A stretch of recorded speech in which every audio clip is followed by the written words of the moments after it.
What's up, everybody? Welcome into Fantasy Fire and Ice NFL edition, brought to you by Sportstopia. I'm your host, Simon, joined as always by my friend Steezy A. Smith, and we got our friend Terrell joining us ever so shortly. Steezy, how's it going today?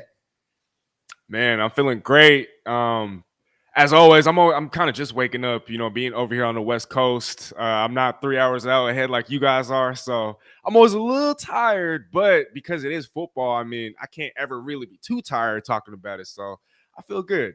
And we got a game. Oh, wait, it's not Thursday. I got ahead of myself. We got a game tomorrow. One more sleep until we got some football. The Denver Broncos and the Kansas City Chiefs facing off on Thursday night. Probably going to be a blowout, but maybe the Broncos can keep it close. Do you think they stand a chance, Steezy? Man, see, I looked at the last 5 times that these two teams have played, and some of them have been close, but Denver just hasn't won any of those games. And given the way that their defense has been playing or performing this year, I just don't see it being close. Yeah. Terrell joining us right now. What's up, Terrell? Hey, what's going on, fellas? How are we doing today? Pretty good. We're just getting hyped for this Broncos-Chiefs game. Steezy doesn't think the Broncos stand a chance. I don't think the Broncos stand a chance. Are you holding out any hope that this is Sean Payton's redemption game where they get it on track? No, he doesn't believe at all. So much so that he can't even say it. Well, guys, we got a full show for you today. We're going to be going over some of our favorite stacks of the week. We're going to play some Fantasy Feud to go over some of the fantasy numbers and the NFL lines going into week 6. And if we got time, we might throw some player props your way. I'm going to jump in first here and give my favorite stack of the week. We saw it happen last week. Finally, these two players click, but the prices haven't quite caught up on the DFS sites. Maybe they aren't buying into it. But I'm digging Mr. Joe Burrow with his favorite target, Jamar Chase, in week 6 up against the Seattle Seahawks. The Seahawks defense, unfortunately, has been porous to wide receivers. It's no longer that locked down secondary that they've had in the past, a couple of big games. So I think Jamar Chase can get it done. And all I needed to see from Joe Burrow was that he could throw the ball down the field, and he showed us that last week. I'm sitting there watching it, and I see those long passes to Jamar Chase. So I'm back in. And Burrow's sitting down at like a discounted price. He's not at the top tier QB like the Justin Herberts, the Patrick Mahomes that are going to be 8,000, 9,000. He's sitting down, I believe, at 6,300. So you can save a little bit and get a top tier talent QB. If he's back, if he can throw the ball down the field, I'm not too worried about that calf anymore. How are you feeling about this Joe Burrow, Jamar Chase stack? Are you buying what we saw last week and think it can repeat against the Seahawks? Most definitely. I feel like last week we saw the most healthy version of Joe Burrow, like you alluded to, that we've seen all year long. But I'm not nearly as high on Joe Burrow. I'm high on Jamar Chase. I'm higher on him than I am with Joe Burrow. I just feel like with the way that these sites have kind of put in his salary, I think they're kind of taking into consideration the fact that the Seahawks, despite I know the numbers don't look very pretty statistically, but then you sprinkle a little bit of context. This secondary has yet to be fully healthy all year long. Jamal Adams is set to play. Tariq Woolen is going to play. Spoon is going to play. Trey Brown is going to play. And so guys are getting healthy at the right time. And at the same time, like I was going to say, that Seahawks pass rush has been ferocious. Before, because they were on bye this past week, but before that bye, they were number 1 in the NFL, or tied for first in the NFL in sacks with 16, and also number 1 in the NFL in pressures with 98. And so given the uncertainty of Cincinnati's offensive line, as long as they can hold up, if they could protect Joe Burrow and he doesn't have to take too many hits, then I could see him, putting up the numbers that we're all accustomed to seeing, despite, the health of that Seahawks secondary. But by no means am I saying that he's going to have a bad game. It's not a bad stack at all. I'm just not nearly as high. But Jamar Chase, I think he's kind of back to being that alpha wide receiver one that we've been accustomed to seeing. So he's kind of matchup proof. Terrell, how are you feeling about this Jamar Chase, Joe Burrow stack? I could be accused of chasing points after last week. That is definitely something that could be thrown my way as an accusation. But with Joe Burrow sitting down at only 6,300, I'm having trouble not putting him in the lineup. You can save on your quarterback and then get that top tier wide receiver. Too much value. Yeah, I think that the concern really more is just that the Seattle defense is actually pretty okay. And they got some stars, and they have the rookie, when you talk about Devin Witherspoon coming over from Iowa, and he's trying to throw his name in the hat. Jalen Carter's kind of, run away with that defensive rookie of the year, but he's trying to throw his name in the hat there, and he's got a touchdown to add to it. But really, it's just more of the health of Joe Burrow for me, and just making sure that, hey, I did see some good things last week that made him look like that he was very healthy, but it still seems like, he's not all the way there. And so kind of hesitant to kind of pull the trigger on Joe Burrow because he could have that game. But what he does have going for him is that the Cincinnati Bengals when they're favored against the NFC opponent at home, they're 27-9-1 all time. And Joe Burrow's 3-0 when he's a home favorite against NFC opponents. So that's going good for him. Unfortunately, going to be some bad weather in the area. I think Cincinnati is just on the outside of it, so it should be okay for this game. But just monitor that weather situation because that could play a factor.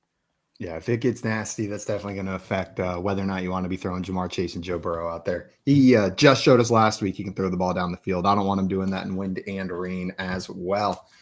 Well, that's my stack. Accuse me of chasing points if you want to, but I liked what I saw from Burrow last week, and I love that price tag at 6,300. Steezy, who you got for us in week 6?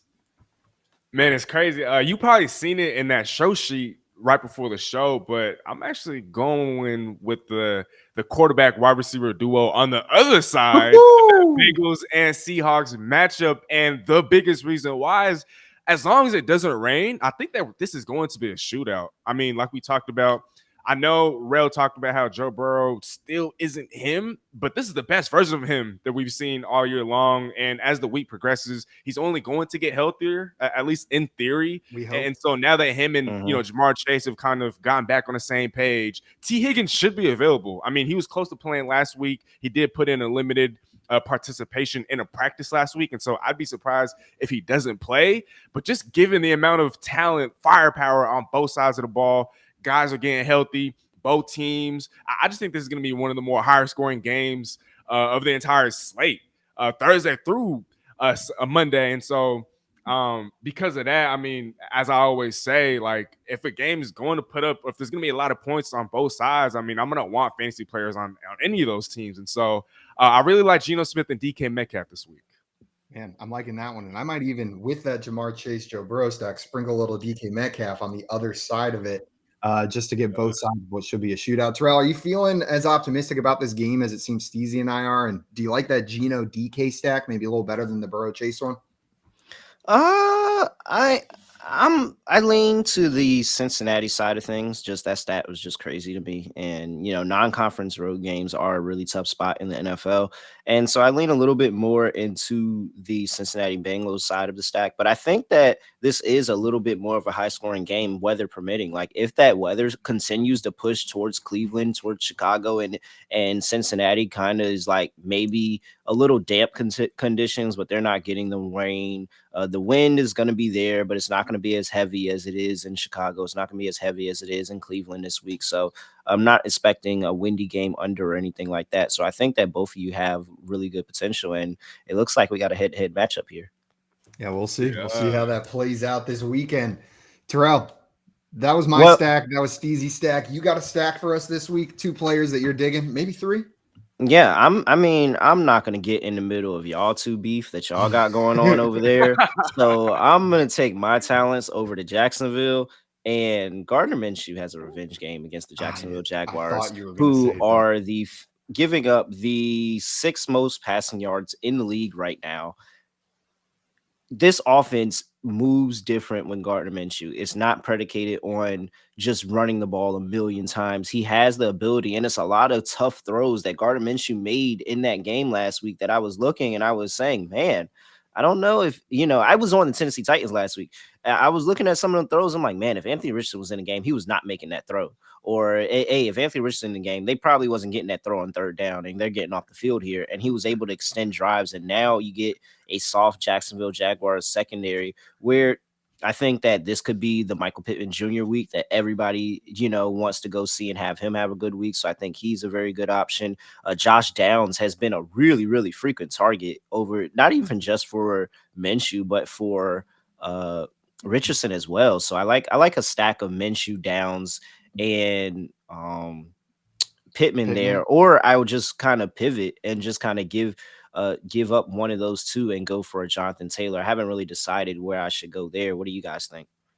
I like the double receiver stack against that Jacksonville secondary. You can really save on them as well. Though that being said, this is the time period where you're probably going to get the biggest discount on Jonathan Taylor as well. I can't imagine his price tag on DraftKings and FanDuel is going to be as low as it is right now if he has a good week. But I'm looking at your stack here. You got Gardner Minshew at 5,000, Michael Pittman, the most expensive at 6,300, and then Josh Downs all the way down at 4,100. You can load your roster up outside of that. And the way that those two players have been targeted, I'm pretty happy about it. I'll roll with that. Yeah, Man, just to kind of throw in my bad, Rail. Just to kind of throw in my 2 cents. Like you were saying, Josh Downs, I feel like in every game that he's had with Gardner Minshew under center, if I checked correctly, he's had 8 or more targets. And I know the sample size is small, but it's not like Gardner Minshew is going to be pushing the ball down the field. And so I'm not going to sit here and say that I disagree with what you said about Michael Pittman. But if I'm targeting a Colts receiver, if I had to pick one between the two, I'm looking at Josh Downs. I just think that not only is he the security blanket for Gardner Minshew, I just don't see Indianapolis pushing the ball down the field nearly as much. And Josh Downs, I mean, man, he's going to be a PPR machine. PPR machine sitting right there. Now, Terrell, this is solely because Gardner Minshew's starting, right? If Anthony Richardson was in there, would you be attacking this the same way? Or do you think Minshew's an upgrade for these wide receivers? I think Minshew's an upgrade. I think he is. I think that it's just the veteranship and it's the down the field ability and just the accuracy, like to put some, like he's very accurate at times and being able to put things in windows. And so if you take the raw talent that Minshew has, I think that and combined with the revenge angle of this week and the fact that this Jacksonville secondary, you don't have to put it into a small window because guess what? Everybody's open. Just like Jamar Chase said. I'm always open. These receivers are always open against the Jacksonville Jaguars. So, I mean, I think Gardner Minshew has the talent that he's going to be able to get there. I probably would have played Richardson, and it probably would have been more of a popular play. I don't think anybody's playing Gardner Minshew this week, but I think a lot of people would have played Anthony Richardson in an opportunity like this. And so I like that Gardner Minshew's playing just because I get that contrarian vibe. Well, I know the Fantasy Sports Logic Contrarian Optimizer is digging the Gardner Minshew Josh Downs stack this week. I saw it in there when I ran it a couple different ways. If you guys want to check that out to help you out with your Thursday night lineups or going into this weekend, scan the QR code on the screen and you can start your 7-day test drive for just $1. It's going to help you get that edge and find those stacks, matchups, and players that maybe other people aren't thinking about out there right now. Man, I'm feeling good about our stacks this week. I love the Cincinnati-Seattle game being attacked, and then Terrell, I was hoping that you were going to go the Gardner Minshew route because it sounded yesterday when we were talking ball that you were feeling good about him this week. Mm-hmm. Gardner Minshew is going to win me $1 million this week, and then I'll never see any of you again.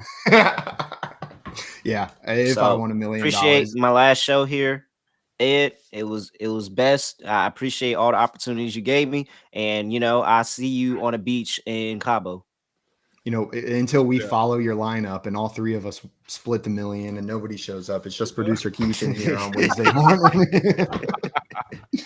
We got some people in the chat here this morning. South saying hello, saying top of the morning, fellas. What's up, South?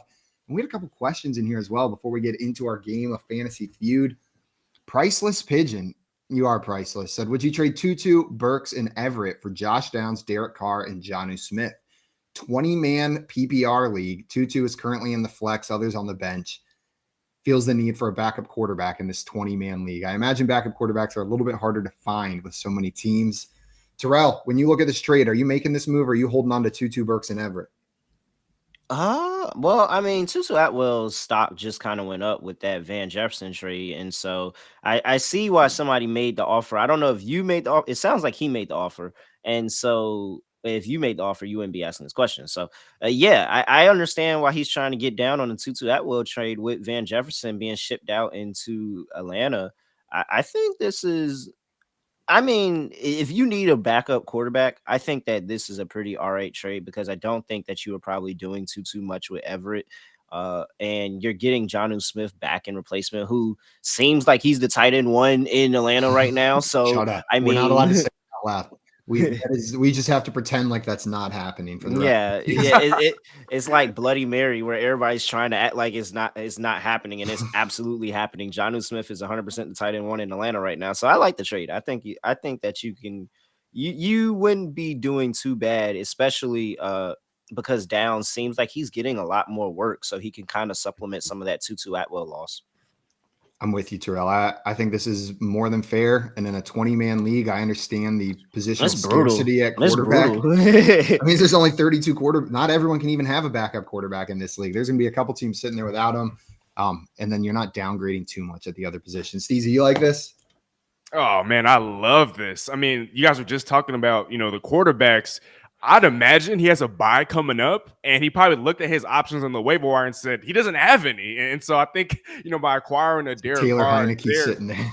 Right. And you're kind of like banking on Desmond Ridder being benched. But after his performance last week, I mean, I don't think that's going to happen anytime soon. But Tutu, I think his value has gone down slightly. I mean, Cooper Kupp and Puka Nacua dominated, that target share. He did have a touchdown, but outside of that, not too much as far as, targets. Traylon Burks, is he even healthy? Last time I checked, he's still hurt. And so Gerald Everett, I mean, there's just not a lot of upside there. He's not even nearly as consistent as Jonnu Smith has been this season. I mean, if I checked correctly, it's in the last 4 games, Jonnu Smith has at least 8 targets. And so he's getting targeted heavily, and which is just wild. And so I think he wins pretty much every aspect of this deal, as far as upside, as far as floor, ceiling, all that. So, yes, I'm absolutely pulling the trigger right now if you can. And what I would recommend is that if you are doing this for a bye week fill-in, and you say your bye week is this week and you're just trying to get Derek Carr out there this week, you can trade Derek Carr next week and get something back for him, because guess what? Somebody else needs a bye week fill-in too, because we just talked about it's a 20-man league and everybody doesn't have a backup. So if you do make this trade and you're just using Derek Carr as a bye week, say you have, I don't know, who's on a bye this week? The Steelers and Packers, I believe.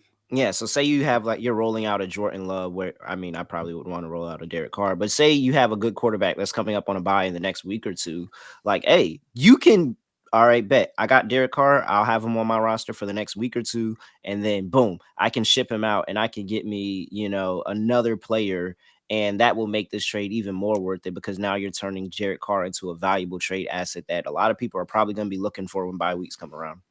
I love that, Terrell. A rental. Sometimes you need a rental in fantasy football in order to get that win. And it's that time of season. I wrote about it in this week's waiver wire article. If you're 0-5, 1-4, you got to start looking at this season in 1 week windows. You're no longer playing for the playoffs. You're playing for week 6 right now, because you need that win. And if you got to buy a win, if you got to pay for a player who's only relevant for 1 week, if you got to spend too much fab to get that wide receiver that's going to help push you over the top, right now, week 6 is the time where you start just paying for your wins if you can do it. And that doesn't mean bribing your commissioner with Amazon gift cards, but blowing all your fab if you got to do it, making some trades that maybe aren't optimal, but optimal for week 6. All right. Well, guys, we got a game prepared today. Some fantasy feud. I believe Terrell pulled out the W over Steezy last time you two guys played, but Steezy got the W over producer Keith last week in this game. We got 4 prompts for you. For everybody watching that has not played along with us before, how this game works is I'm going to present a prompt, something like name the top 7 PPR running backs from week 5, or name the 6 teams that have scored the most points through 5 weeks. If you think you can name all of them, you buzz in by saying your name. You're now going to have 3 strikes to name everything on the list. 1 point for each one you get right. But if you get 3 strikes before the list is complete, your opponent is going to have the opportunity to steal all of your points. All they'll need to do that is to name one of the remaining things on the list that you were unable to name. We'll go like this through 4 rounds, and whoever's got the most point at the end is our champion. You guys ready? Let's do it. Oh. Hey, if you ready, you ain't got to get ready. Come on. Or if you stay ready, you ain't got to get ready. That's what I meant to say. Steve's like, I wake up ready, baby. I've been up for 30 minutes, but I woke up. He wasn't even ready to say the quote. You're not wrong. All right. Well, buzz in with your name if you want to play this one. What I want to know is name the 5 most expensive players in tonight's Thursday night slate on DraftKings. Bro. Okay, Terrell, let's hear it. Oh, our Lord and Savior, the GOAT, greatest quarterback of all time, Patrick Mahomes. He is number 1 on the list at 19,200 in tonight's Thursday night slate. All right, we're going to do it for the Swifties as well. Travis Kelce. Shout out Swifties, the highest selling jersey in the NFL by a significant margin right now. Travis Kelce at 16,500. Number I two just on this can't list. imagine. I can't imagine somebody that is a Taylor Swift fan that doesn't watch football at all saying, "Man, I got to go buy this Travis Kelce guy's jersey," because like it. I just don't If sales went up like. 400% What are you after she doing with showed the up at that jersey? game. Are you They're just gonna turning wear into the a cute jersey ass if she's at dress. the game? So They're gonna she wasn't at the Minnesota game. So did you not put the jersey on and you just put the jersey back in the closet and say, "Oh, I'll bring it back out when she's at the game"? Like, how do you? I don't know, man. I don't know. All right, supporting their girl, man. I just, I don't get the Swifties. I don't get it. I didn't even know Swifties was a thing until my You know sister. what we need to do? NFL fans need to all go out and buy Taylor Swift t-shirts is what we got to do now. And everyone just start And then rocking we Swift we shirts. start going to Taylor Swift concerts, so just to get a glimpse of Travis Kelce, like, oh, look, it's Travis Kelce over there at the concert. Look at Travis Kelce in the upper deck Oh my gosh! because Like, tickets here what? are super I expensive. just don't get it. Like, you don't like football. You don't care about football. You sat through a whole football game just to maybe get a look at Taylor Swift. I don't get it. Back to the game because I cheated, but Russell Wilson is probably up there. He shouldn't be, but he's probably up there somewhere. He's a He quarterback. is number 3 on the list. You've gone 1, 2, 3 so far. 14,400 for Russell Wilson. Jerry no Jeudy. strikes. You got 3 right.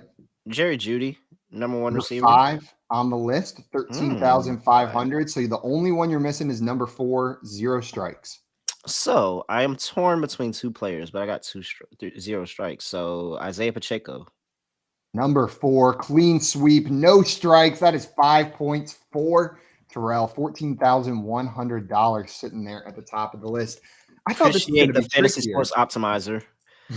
I appreciate the Fantasy Sports Optimizer for getting me ready for Thursday Night Football. You knew all those prices sitting up there at the top. Terrell, you got this one all right. You swept all of them. You're clearly prepared for tonight's Thursday night DFS slate. Are any of these expensive options jumping out to you as like must-play players that you're going to be behind the rest of the competition if you don't put them in your lineup? Yeah, I gotta play Patrick Mahomes. Like, there's no lineup. There's no lineup that I think there's even possible that Patrick Mahomes is not in the lineup and helps you get to a win. So, is he going to be in my captain slot? No, because that's not how you win $1 million. But I definitely have to have him in that lineup somewhere. Easy. It seems like Isaiah Pacheco has been coming on over the past couple of weeks, getting more and more of that work. Are you buying into him as a reliable weekly running back option? And do you like him in this like Denver Broncos game tonight against this Broncos defense? Oh, I absolutely love him. I just think that game flow is going to benefit him. And like we talked about at the top of the show, if this ends up being a blowout, Kansas City's only going to run the ball, 25, 30 plus times. And so I think with what he's been doing, he's getting hot. Offensive line is obviously still stellar. And yeah, I mean, I think everything favors him. The talent's there. I think he's in line for a huge game. I wouldn't be surprised if he's going to have the best game of the season to date. Man, and I keep wanting today to be Thursday so bad that I want it to be Thursday too. God, this is the second time this show that I've said it's Thursday. We got football tonight. I mean, it says it even on the bottom of the screen. Like, everybody, I thought it was Thursday. I had to go back and look at my phone. Like, hey, is today Thursday? Do I need to be getting this lineup in? I thought I had one more day to do this. Yeah, time is fake. Today might be Thursday. We don't even know. It's Thursday somewhere. Right across that international date line. I'm not sure how time zones work. If I think about it too much, I start getting confused. But what I'm not confused about is Terrell sweeping that category and getting that 5-0 lead to start the game. But we got 3 more prompts in here, and I don't think they'll be quite as easy. You ready for number 2? Let's do it. I got named the 5 players most favored to lead the league in regular season receiving yards, according to the FanDuel Sportsbook. Regular season receiving yards. Okay, Steezy's jumping into play this. What you got? All right, so I'm going to start with Tyreek Hill. Tyreek Hill is number 1 on the list by far at minus 125 to lead the league in receiving yards after 5 weeks. Okay, he's been getting hot, so I'm hoping the sportsbooks have kind of picked up on this, but we've been talking about a lot on this show already, Mr. Jamar Chase. Jamar Chase is unfortunately not in the top 5, Steezy. That is going to be 1 strike for you. Let me see where Jamar Chase is. Jamar Chase is A little bit further down there. Let's see. Oh, I completely lied to you. He is number 2 on this list at plus 700. I looked at the wrong page right there. Nice job. Wow. Wait. Okay. So you got Moore? 2. You got 2. So you got 1 and 2 on that list. Jamar Chase is number 2 at plus 700. Oh, okay, guys. Sorry, my headphones cut off, so I couldn't even hear you. So he's at number 2. Yeah, I accidentally typed a different player's name, and then I just double checked on the FanDuel Sportsbook because it sounded wrong that Jamar Chase wasn't up there. And in fact, he's sitting at number 2 at plus 700. Nice job, Steezy. Okay, perfect. I was gonna say, because I mean, with Justin Jefferson being hurt, like he should, you know what I'm saying? But all right, good. DJ Moore. DJ Moore is not in the top 5, but boy, is he close. Tied for number 6 with a couple other players sitting just outside that range, but nice guess. Okay. It's one strike. Thank you. Let's go with AJ Brown. AJ Brown, number 4 on this list at plus 1,000. Nice job.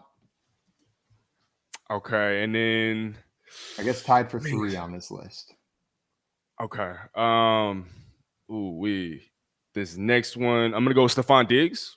Number 3 on this list, tied with AJ Brown at plus 1,000 odds to lead the league in regular season receiving yards. You got 4 out of 5, Steezy. There is 1 left here. You got 2 strikes to get it. Otherwise, Terrell's going to have the opportunity to steal. Okay, I'm going to go. Man, he's been on a heater. I know his team was just on bye, but Keenan Allen?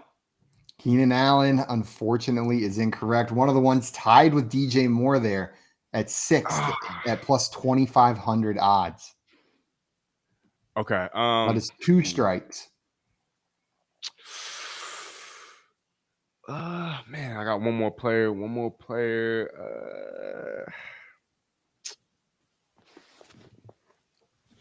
What you thinking, Steezy? Terrell's calling for the steal down there right now. Thinks he's going to get a chance. Okay, this is going to be a dart. Or maybe not. Maybe that's disrespectful. Let's go with Amon-Ra St. Brown. Amon-Ra St. Brown is your 3rd strike, Steezy. Unfortunately, you got 4 of these. If Terrell's able to say the last one, he's going to steal 5 points. Otherwise, you're going to get 4 points and make this a close game. What you got, Terrell? You think you can name the last player on this list? You get 1 shot. Yikes. Oh, man. I feel like I'm super close. It's a name that I feel like could be up there.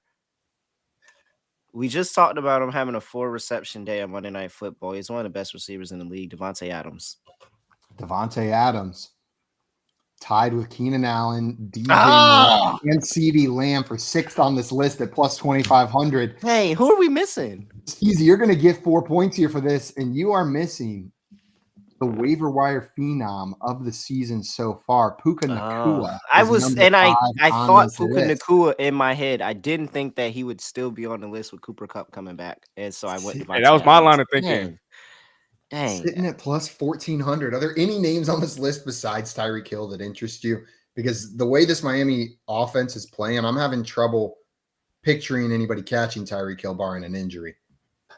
So I think the big thing with bets like these is you need to kind of be willing to sprinkle on somebody that may not win the award. Like you have to kind of take chances here. And Tyreek Hill is the favorite. Clearly he's the favorite. He gets like 100 plus every single game. But what if, just look out. Justin Jefferson was probably one of the favorites before last week. And then he gets a hamstring injury and now he's off the list. So you got to kind of take chances and see what kind of pops up for you, because if something does happen to Tyreek Hill, then that opens the door for everybody else. That opens the door for Davante Adams to get back going again. It opens the door for Stephon Diggs. It opens the door for a lot of other people. So I would definitely, break a unit up and take some flyers on some other guys that, if injury did happen to either somebody else in the league or somebody in their own, wide receiver room, then that would boost their production up tremendously. I was shocked a little bit to see Puka Nacua still that high on this list, Steezy. But last week we saw Cooper Kupp and Puka Nacua both be fantasy relevant. Neither one of them necessarily was a bench because Cooper Kupp was back. Do you think that's sustainable throughout the rest of the year? Do you think Puka Nacua is going to continue seeing that high target volume, or was this a week 1 Cooper Kupp is back? Let's still target some Puka Nacua in there as well. Bro, I'm sorry. Hold on. I'm gonna need a second to reconnect my headphones. Yo, I just didn't even hear a single word. I'm so sorry. No worries. I'll throw that to you, Rel. Do you think Puka Yeah. Nacua can keep this up, or was this just Cooper Cup week 1 back and they're still having Puka involved? No, I think he can keep it up. I will go ahead and say that, going into preseason, I thought Puka Nacua was just one of those other guys that, those people that are deep down in the weeds of the fantasy nerds were trying to talk themselves into this guy being this crazy new option. And he actually was. Puka Nacua is really, really good. He's adjusted really well, and they scheme him the ball. Like, it was very early that people thought in that game that Puka Nacua wasn't going to do anything. All the targets were going to Cooper Cup. Cooper Cup had like 6 catches. The Puka Nacua was 1 at that point. Then they start getting him going. They get him in the end zone. This is not just him getting the Cooper Cup targets. He's getting the Puka Nacua targets. They are making targets specifically for him. And so I think he's definitely a fantasy option going forward. And you should 100% be starting him. Yep. I was nervous about Puka Nacua with Cooper Cup coming back, but after watching last week's game, I'm not as nervous. I'll take the L on that one. I do think both of those guys are going to be involved pretty heavily going forward. Steezy, you closed the gap quite a bit with that round. The score is 5-4 after that one. But we got 2 more prompts left to determine today's winner. You guys ready for number 3? Yeah, let's do it. What I need to know is name the 6 teams that are a touchdown or more underdog in week 6, according to the FanDuel Sportsbook. Rel, this is my category. Yeah, I know you're jumping in on this. Oh, yeah. All right. Touchdown or more underdog. So we're going touchdown by 6 points, not 7, right? Touchdown is 6 points. I did 7. So let's do 7. Okay. We'll call it all 7 here. All right. 7 points. So 7 points. The Browns are not 7 points. They're at 6.5. Last I checked. I've been watching that line all week. Take the Browns plus 6.5. So we're going. The Rams are playing the Cardinals. So they are 7. Yep, that is absolutely correct. Number 3 on the list. Well, I guess there's not really an order.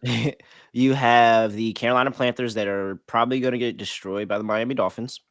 13.5-point dogs against the Dolphins.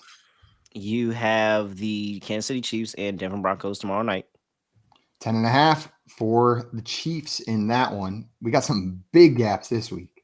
You have my lowly New York Giants in the revenge game for Brian Dable against the Buffalo Bills, unfortunately. 14-point favorites are the Bills in that one. That is 4 for 4. You got 1 left. Is it 1 or 2? There's 1. Oh, it is. It's supposed to be 5. I just messed everything up. It's Thursday. I said 5 instead of 6. I said 6 instead of 7. There's 1 more left. All right, 1 more left. Let me think about where I am. It's not the Niners. They're 6. I'm pretty confident that's still. It opened up at 5. It's at 6.5 now, so it hasn't gotten to 7. Oh, the Eagles versus the Jets. That should be at 7.5 now. The Jets are 7-point dogs in this one, according to the FanDuel Sportsbook. Steezy looks like he was sitting on that one up there, ready to steal if he couldn't find it. But you're going to sweep it again with no strikes, Terrell. That's going to have 5 more points to your score, bringing it up to 10-4 as we head into our flu game, Rel. Flu game, Rel. Flu game? Yeah, flu game.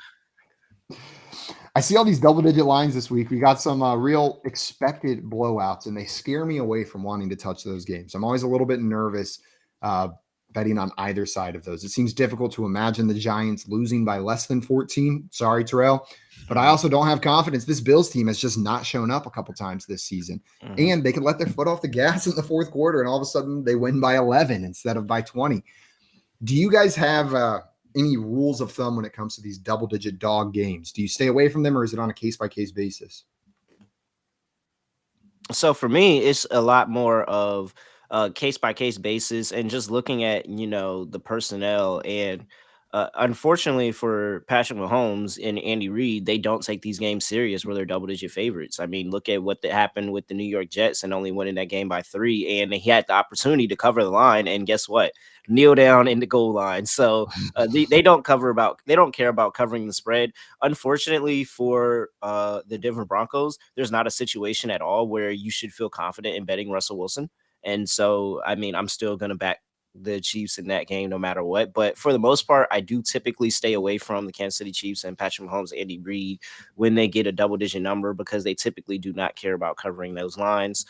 For the most part, a lot of those games typically tend to go under as well. Like, one side just typically dominates scoring, or even if it's a close game, it's normally a lower scoring close game rather than a team being able to keep up in a shootout. Like, you can't imagine a Carolina Panthers team keeping up in a shootout against the Miami Dolphins. But if you sit here and you say any way for the Panthers to somehow, some way be able to win this game, then it's got to be through the defensive end. So a lot of these games typically go towards the under. I think that you take it a case by case basis and saying, are you able to back this team laying this amount of points? Some teams you just can't back them laying points. Yeah, no, I'm with you. And it's hard to imagine this, the line you said in there, this Panthers team against this Dolphins team. That's the one I feel most confident in, where the Dolphins will cover compared to any of these other games. Even Eagles +7 against the Jets, I'm feeling a lot more confident that the Dolphins win by 14 points against this Panthers team. How's Bryce Young going to be able to do anything whenever they're down by 30 already in the second quarter? That may you gotta look at the line and just like, even I know that's not right at 7, but 6.5 is still a touchdown. And the game for the San Francisco 49ers and the Cleveland Browns, I'm on the Browns plus 6.5, and even with potential of potential of Deshaun Watson not playing in this game. And it's just because, one, Kyle Shanahan as a head coach, he's not good when he's laying over a touchdown. He has a very poor ATS record when he's laying over a touchdown, especially on the road. And you have a monsoon that's supposed to be happening in Cleveland. So if anybody remembers when they were laying 6 last year against the Chicago Bears first week of the season, everybody thought the 49ers were just going to roll over them because they had the great defense. The Bears were projected to be one of the worst teams in the league, and they were, but they got the win outright because weather was on their side. They were able to have a game plan that coincided with the weather, and they were able to take and keep that game close. It wasn't a high scoring game at all. So you just got to pick your spot and know these coaches. Some coaches care about covering the spread. Other coaches don't. I think the fall and winter home advantage for the Cleveland Browns is one of the most slept on home field advantages in the NFL because that is one of the windiest stadiums in the league, and the Browns are used to playing there. And you watch other teams truly get flustered by the weather and the wind in Cleveland whenever they come into that stadium. So I'm with you, Terrell. I like that. The other thing I like from that game, I know it's a little bit off topic here, is I love Christian McCaffrey to eat, man. Like, just absolutely slam dunk, putting them in all of my DFS lineups this week. I don't care what it costs. Because if it's going to be a monsoon in that game and the Cleveland secondary is as good as we think it is, this is going to have to go through Christian McCaffrey. Brock Purdy and Christian McCaffrey all day. Sounds like maybe you're as excited or bullish on CMC as I am this week. I think if there's a bust week for CMC, it is this week, and it's just because look at Jim Schwartz and what he's talked about that defense. Like, yes, he's like been so up in arms about the secondary. He said his secondary can go up against any wide receiver core in the league. He can match them up man to man, and he thinks every single person can guard everyone. But that opens so many things up for you to stack the box, for you to put 8 people in the box because you know that your DBs can cover those receivers. And so that's not going to leave many open lanes for Christian McCaffrey. This Browns defense has been really good to the run. Look at what they did to Derrick Henry. And so I think that, Christian McCaffrey, I think he has more of an opportunity because they'll probably throw him a bunch of screen work, and I probably will take an over in his receiving yards than I do rushing yards. But I think that it's going to be really, really tough around the line of scrimmage this week for both sides. Steezy, we got you back. Forgot to unmute myself. Yeah, man, I apologize. I feel like for like 20 to 25 minutes of the show, I just could not hear properly. But you were doing a great job for not being able to hear us. Yeah, I was trying to lips. Play it cool. I was trying to read lips and just like pick up whatever I could. And so now everything's all clear. I just wanted to throw in my 2 cents real quick. I don't know if I'm wrong, but I saw Christian McCaffrey's salary, and I think this was via FanDuel, but it was $10,300, and I think that's the highest I've seen it all year long. And so I think Simon, Vegas might be agreeing with you. They're sitting there, they're feeling all right, but maybe I'm a sucker for falling for it. And Terrell's on the smart side of that money. We'll see. We'll see how it plays out this weekend. Terrell's got a lead here, but the way this is shaped up is beautiful because the last one has 7 options available. Steezy, that means if you buzz in and get all 7, you are going to win this game. Otherwise, this is Terrell's game to win, but it's all coming down to this final round. Are you guys ready? Let's do it. Now I'm ready. This one's a little different. This one's a little different. This one's a little different than some of the other ones we've done. We'll see how much you've been paying attention to this specific statistic. They reference it on the broadcast all the time. What I want to know is name the 7 QBs currently leading the NFL in QBR after 5 weeks in quarterback rating. Steezy. Okay, Steezy's going to give it a shot. Steezy, let's hear those 7 quarterbacks leading the league in QBR. QBR. Okay, this is interesting. I'm going to start with Patrick Mahomes. Number 4 on the list at 73.3. Nice job. You got 1.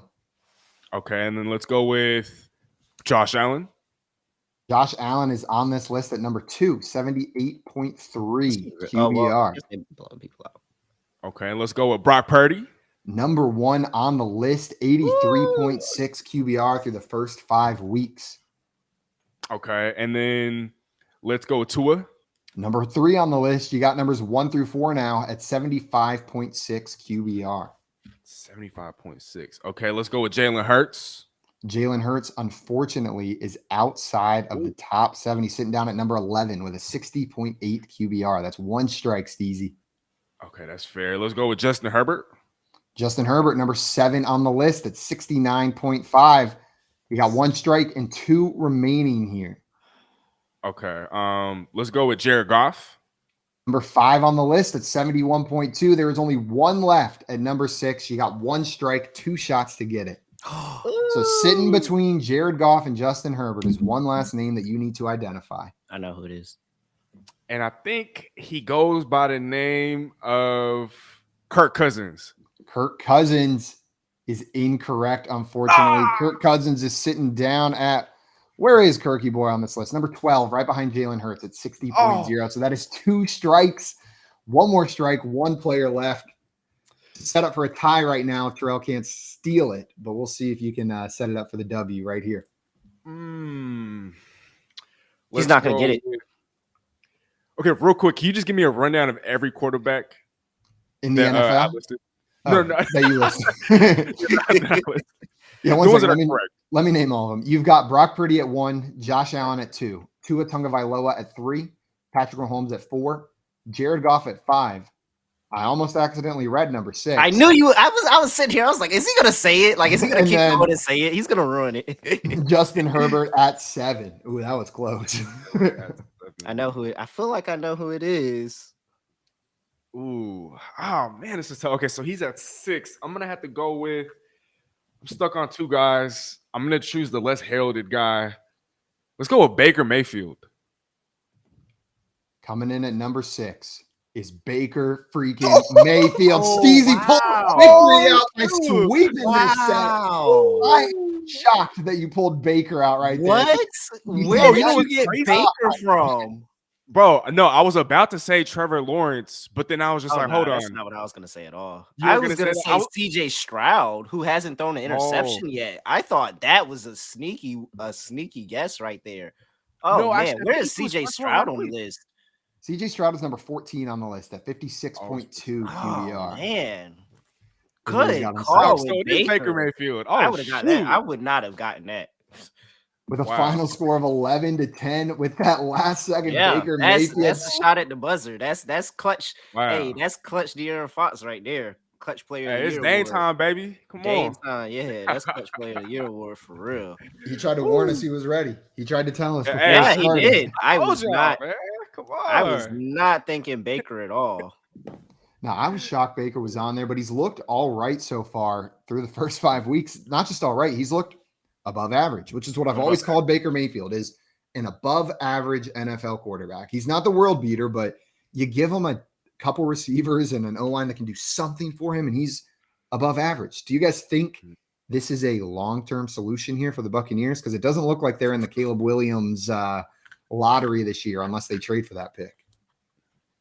Man, that's such a tough question, bro. Because it's like I don't want to discredit what he has been doing to this point, but if the goal is to win a Super Bowl, then the answer is clear: no. He's just a stopgap at best. I mean, if they're okay with just being relevant and potentially winning divisions, but first round exits, then so be it. But I'm assuming that their goal is to win a Super Bowl at some point, and so no matter how good he's looked, I mean, I think at this point, given his age, he's nothing more than just a stopgap. Yeah, I have a proposition for Baker Mayfield and Gardner Minshew.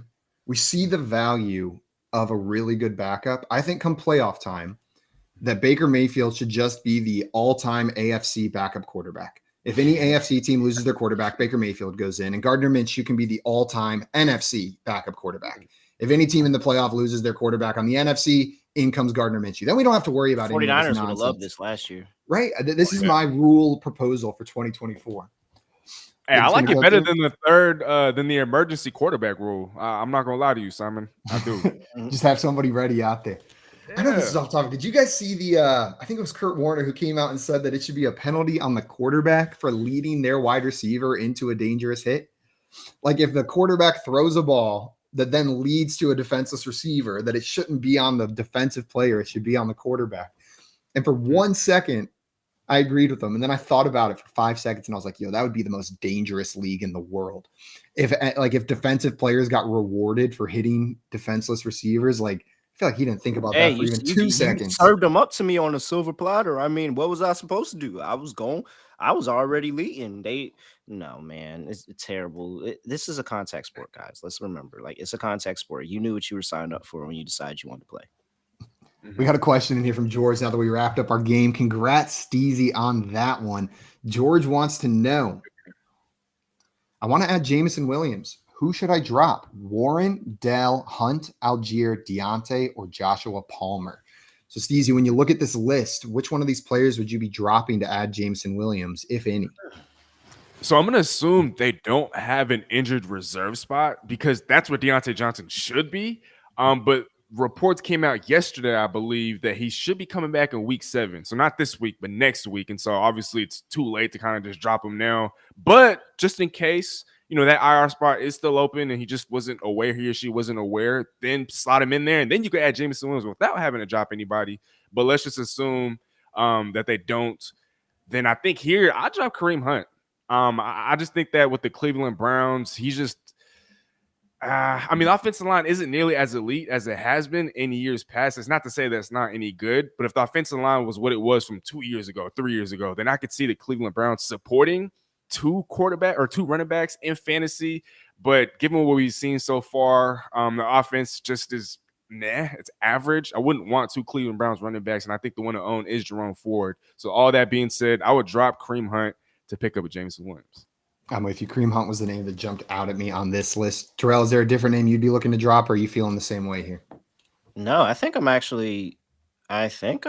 kind of want to drop Tyler Algier. It just doesn't seem like, it seems like, yeah, every now and then he gets the touches, but is he really doing anything with the touches? He's got 190. No, he's got 62 carries for 191. That's 3.1 per carry. The 2 touchdowns that he did have were week 1 of the season. It seems like it's been the Bijan Robinson show for the most part, even though they are using Tyler Algier as an additional back. He's just kind of more of a change of pace, kind of short yardage back, but they're really giving all the main good fantasy touches to Bijan Robinson. So yeah, I would 100%. I probably drop Tyler Algier here because I just think that he's just kind of sitting there. Yeah, I don't mind that one either. Week 1 maybe gave us a little bit of optimism for Algier and pessimism for Bijan that Algier would have a bigger role this season, but he hasn't been as good since, like at all. And Bijan's as good as advertised, man. Whenever I watch him out there, it just looks silly, the cuts he's making. I don't understand how he changes direction without losing speed like that. He just makes defenders look like fools on the field. We got one more question in here about Mark Andrews. Our friend Chaka wanted to know, what's a fair value for Mark Andrews in your opinion? And would you feel comfortable trading him if you had Komet? So Komet's had a couple big games, PPR league. It depends on what the rest of my team looks like. And, if I feel like I got a very, very strong team where Mark Andrews just kind of puts me over the top, but I'm still getting pretty serviceable with Komet, and I can move Andrews for a hole that I need. Like maybe I have one good wide receiver. I want another good wide receiver, or maybe I need a running back. It depends on if I have a hole that I need filled. If I have a hole that I need filled, then I feel confident with moving Andrews because you're definitely going to get more for Andrews than Komet, and Komet's still been a pretty decent option, at least on recent weeks. Yeah, whenever I look at what you could get in return, Would you guys trade Mark Andrews for David Montgomery straight up right now? Is that not enough? Nah, because I feel like Gibbs is going to be incorporated more into the game plan as the season progresses. And for me, I feel like we've yet to see the best version of Mark Andrews. I know he did have a 2-touchdown, 80-yard game just a couple of weeks ago against the Browns, but this passing offense has yet to really find their groove. But imagine once they do, he's the bona fide number one. Him or Zay Flowers, however you guys want to look at it. And so because I feel like we've yet to see the best of him, I'd hate to just let him go now when I feel like I get the best version of him later. And I think with a Cole Kmet, if he continues to keep up at this pace, I think he's more of the sell high type of guy. So I think I would keep Mark Andrews just because right now I don't think you could get equal value. I hear you. Instead of selling low on Mark Andrews, maybe see if you get another good week out of Cole Kmet and try to move him. See if you can get a little bit of value there. I don't mind that at all. And I tend to find myself holding on to my elite tight ends when I have one, just because the like PTSD I have from having to stream tight ends for so many years prevents me from like trading away at Travis Kelce. Like I don't want to be like picking between CJ Uzama and like Austin Seferian Jenkins on the waiver wire again. Those were some rough fantasy days out there. Bro, I could relate because I've had days like that in the past. I used to just skip out on tight end like altogether. And I've had so many games and where I've had just a donut at the tight end, position. And I've literally lost by a couple points because of that. And so I'm with you, Simon. I'm scarred. I hold on to those top tier guys. Well, guys, before we go here, we got a couple minutes left. We wanted to hit you with some of our favorite player props going into week 6. Me, Terrell, and Stu gave you a couple yesterday. Me, Terrell, and Steezy are going to give you a couple today. And I'm going to jump in with mine first today, if you guys do not mind. I'm feeling impatient about this one. I got Dallas Goedert as an anytime touchdown scorer this weekend against the New York Jets, who have been absolutely abysmal against opposing tight ends through 5 weeks. And there's not many spots that this Jets defense is weak. If Jalen Hurts wants to get it done through the air, he's going to go to his favorite end zone target in Dallas Goedert, sitting at plus 175 on multiple books. I feel I'm not often on these anytime touchdown scorer bets, but I feel good about Dallas Goedert this week against a Jets defense that has shown they're weak against the tight end position. Yeah, I like that play there. And the Nick Sirianni has said that they need to get Dallas Goedert going in the game more. They have to really make sure that they lock in on getting him some touches. And that New York Jets position, they have been giving up a lot. You look at what they're doing. They are, 6th in opponent's yards to tight ends. And so I think that they can definitely give up some good yardage, and you can find a nice way. I like his yardage prop, and I like his touchdown prop. So good call. I'm digging that one. Terrell, Steezy, who wants to jump in next with their player prop? Man, I'll go next. I can do next. Fight. I'm just kidding. Go ahead. Go ahead. I got one for Thursday Night Football. Give me George Karlaftis, defensive player prop this time. George Karlaftis over 0.75, so he just has to get 1 sack in the game. That is at even money right now. He has 2 sacks in 1 sack in both of his career games against the Denver Broncos. I think that there will be a little bit more of an emphasis on that line, on the blocking scheme, to try to make sure that Chris Jones is not the one beating them. And Karlaftis getting a one-on-one matchup on the outside against this offensive line, I think he has a really, really good opportunity. So I think this could be a really good game for Karlaftis, who has a sack in every game he's played against the Broncos in his short career. So I like Karlaftis here, getting him at plus money to get a sack. Man, I love that one. I love the defensive prop getting thrown in. And the call out to the attention that's going to be thrown over Chris Jones' way. Open things up for George a little bit in this game.